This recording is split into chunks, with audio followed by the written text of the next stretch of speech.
ঝিলের পাশে পার্কের এই বেঞ্চটাই এই সময় পারতপক্ষে ছেলেপিলেরা এসে বসে না, একটু দূরে দূরেই থাকে। বড্ড হাওয়া, মনোরম আলো ছায়া, তা সত্ত্বেও কদিন যাবৎ নিজেদের মধ্যে বেঞ্চটার নামকরণ হয়েছে ওরা জ্ঞানপীঠ।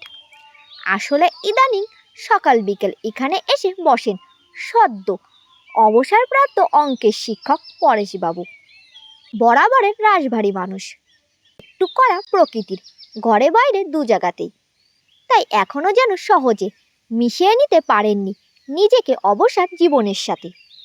যেন আজও তাকে ডাকে ওই খেলার মাঠ, ভরা ক্লাসরুম আর কর্মব্যস্ত দিনগুলি।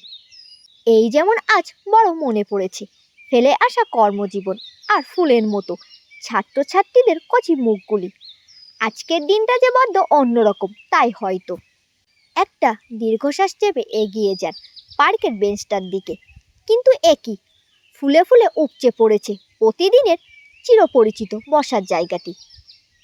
কাছে যেতেই সেই ফেলে আসা কচি কচি মুখগুলো কোথাও থেকে এসে ঘিরে ধরে, গুটি কয় বসে পড়ে পায়ের কাছে। কেমন আছেন স্যার? আমাকে ভুলে যাননি তো স্যার? কাহাতক আর ঝাপসা চশমায় সাজায় এই ভালোবাসার অত্যাচার।